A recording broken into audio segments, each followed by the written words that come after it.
The film begins with a man named Holger, who is speaking about Christian and Lenora. He says that the relationship between them was strange, and that they never truly loved each other. He adds that he was always thinking about the evidence that could prove Christian's involvement in the murder. Then, we begin to see their story unfold. Holger tells her that 3 days before the murder of a woman on the road near their house, around 4 a.m., Christian received a message. When his wife asked who had sent him a message at that hour, he replied, "It's Peter, my friend." She asked to see the phone, but he refused. Lenora became angry, and he tried to calm her, saying, "You'll wake up Johann." But when she insisted on seeing the phone and tried to take it by force, Christian threw it against the wall, breaking it. Holger then tells his daughter that Christian studied engineering, and after graduating, he started a construction business with his friend Peter, which became very successful. As for Lenora, in her youth, she was a violinist who won many international awards and was offered a chance to join the Royal Academy of Music. However, she gave up her lifelong dream because their son Johann was diagnosed with a serious illness, and she had to stay by his side. Over time, their son's condition improved. The next morning after the phone incident, Johann is having breakfast before going to school. Lenora apologizes to her husband for what she did the previous night and tells him she'll fix the phone, but he responds, "No need, it's old anyway. I'll just replace it." On their way to school, Johann asks his mother if they can pick up his friend Martha, and she agrees. Later, at the construction site, Christian is called over by the engineer Xenia. They meet in an unfinished building at the site, and she asks if he told his wife about their relationship. He replies that he still needs more time before he can talk to her. Xenia gets upset and reminds him that he has been saying that for 6 months, and that he promised to tell his wife and leave her, but he still hasn't. He promises to talk to his wife in the coming days. At the same time, Lenora sees a photo of Christian with Xenia on the phone she sent for repair. That evening,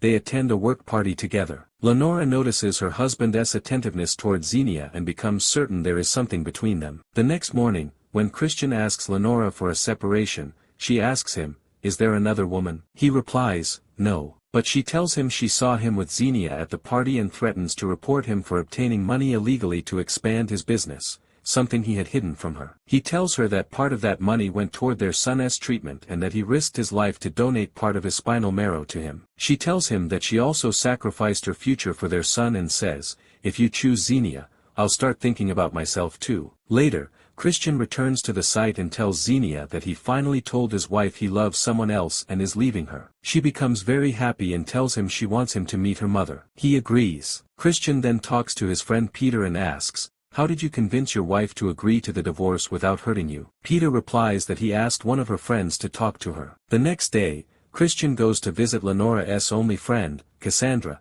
unaware that Lenora is secretly watching him. When Cassandra realizes why he came, she tells him she hasn't seen Lenora in 18 years. She warns him that Lenora doesn't believe in half measures. She's either very close or cuts people off completely. She tells him that Lenora was once in a relationship with a colleague named Mike, and after Mike left her for another girl, he had an accident and died. When Christian asks if she is implying that Lenora killed Mike, she replies, "I don't know, but back then, a lot of people, including Sonia, Mike's girlfriend, accused Lenora of doing it." Christian takes Sonia's number and goes to the same cliff where Mike died. When he calls Sonia, she confirms what Cassandra said, while Lenora is standing right behind him. Realizing someone is watching him, Christian quickly leaves. When he returns home, Lenora asks if he ended things with Xenia. He tells her he knows everything she did to Mike. She mocks him, saying she didn't do anything and tells him to pack up and leave the house. He tells her he is afraid she'll report him to the police if he does. She then demands that he call Xenia and end things with her. He calls but fails to say it. Lenora throws him out, takes his house and Mercedes keys, and tells him, "Take the small car. I never want to see your face again." We return to Holger, who tells his daughter that at that moment, every bit of love in Christian's heart toward his wife disappeared and was replaced with hatred, and he made up his mind to kill her. On the same night, Christian takes a company car and drives to the road his wife usually runs on every day. He parks the car among the trees in the forest, and as soon as he sees her from behind, he runs her over with the car. She falls to the ground, and when he sees that she is still alive, he drives over her again. Then his eyes well up with tears, and he returns to work, making sure that 2 cleaning ladies see him. Later, he returns home late. When Johann asks him about his mother, he says he knows nothing. He then goes to take a shower, but when he comes out, he is shocked to see Lenora back from outside, wearing the same red coat she had on when he killed her. He freezes, unable to speak, and looks tense. She says to him, "What brought you back?" "You left her," and he replies, "Yes." She tells him that she found a better path and now runs there every night. Christian is stunned and devastated as he realizes he killed a woman he didn't even know. The next morning,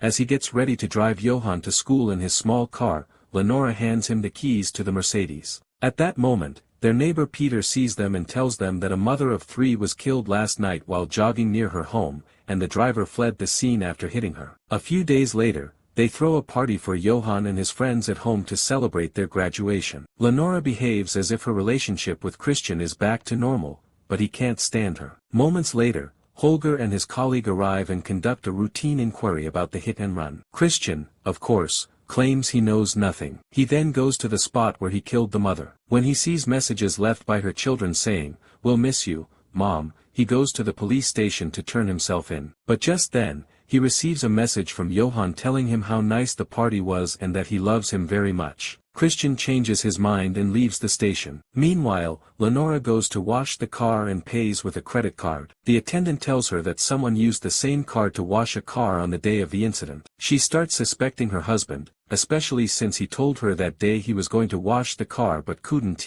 because he got off work late. When she gets home, she confronts him and tells him she got the surveillance footage from the day of the accident. She shows him a video of him returning to work 15 minutes after the time of the incident. She appears frightened of him and asks him to stay away. She calls the police, but he takes the phone and tells Holger that he saw a suspicious car on the day of the accident and wants to report it. He then hangs up and chases after his wife. She grabs her phone back and says, "I can't believe you actually meant to kill her," and walks away. 15 minutes later, Holger and his colleague arrive at the house. Christian hugs his son and tells him he loves him, then goes outside to speak with Holger. But he is surprised when Holger asks him for the license plate number of the car he claimed to have seen. Christian gives him false information about the number and color. That same day, he receives a message from his wife. That night, he meets her at a restaurant. She says she'll agree to take him back and report him to the police, but only on the condition that he does to Xenia what he meant to do to her. Since she knows he killed her and report him, she will be his accomplice before the police, ensuring her silence. But Christian refuses. She then tells him that she was the one who pushed Mike off the cliff after discovering he had cheated on her. She rushed back to the music academy where she was studying and resumed playing the instrument after the record she'd left on to cover her absence finished. When the supervisor entered the room, it served as her alibi. When Christian realizes she is implying she'll kill him too, he agrees to her plan. The next day, they go to a hotel to spend the night. Lenora sets up a plan to kill Xenia. She has her husband jump out the window and leave the hotel, while she pretends to the waiter that he is just in the bathroom. She enters the bathroom, loudly asks where the money is to tip the waiter, and plays a recording of her husband saying the money is in his clothes in the closet. Meanwhile, Christian arrives at Xenia's house. When she refuses to let him in, he breaks the glass on the door and enters. She becomes nervous and tells him that since he hasn't been answering her calls, she doesn't want to see him again. A neighbor standing by the window tells her he heard glass breaking and asks if she is okay. She reassures him. At that moment, Lenora sends a message from Christian's phone to Xenia as a signal for him to kill her. He tries but can't do it and instead draws closer to her. Later, when Xenia goes to the bathroom, she is shocked to find Lenora inside. Within moments, Lenora stabs her with a knife. Christian realizes that Lenora has killed Xenia and is disturbed but says nothing. When the police later arrive at Xenia's apartment, they find it spotless, with her laptop missing. On her phone, they find a message from Christian saying he can't continue the relationship because he can't leave his wife and son, but Xenia is not in the apartment. When Holger and his colleague go to Christian's house to question him about Xenia's disappearance, he remains silent. His wife does all the talking and manages to convincingly answer all of their questions. The next day, a full police team with sniffer dogs searches the forest for Xenia's body. At the same time, Christian, Lenora, their son, and some friends are having a celebration by the river. In the middle of the river stands a pile of dry branches arranged as a memorial for a local yearly celebration. Christian and Peter get into a boat and row toward it. At the same time, the police dogs reach the edge of the river from the opposite side and start barking. Christian panics. He pours gasoline on the branches and tries to set them on fire. As the barking gets louder, he becomes more anxious. He fails several times to light a match but eventually succeeds. We then realize that Xenia's body was hidden among the branches. Later, Christian, his wife, and son sell their house and leave the neighborhood for good. Afterward, we see Holger warning his daughter that marriage is a very serious step, and if she is not ready, she can still back out. But she says she is ready. Then the church doors open, and she enters with her father to begin the wedding ceremony. In the final scene, we see human bones at the bottom of the river.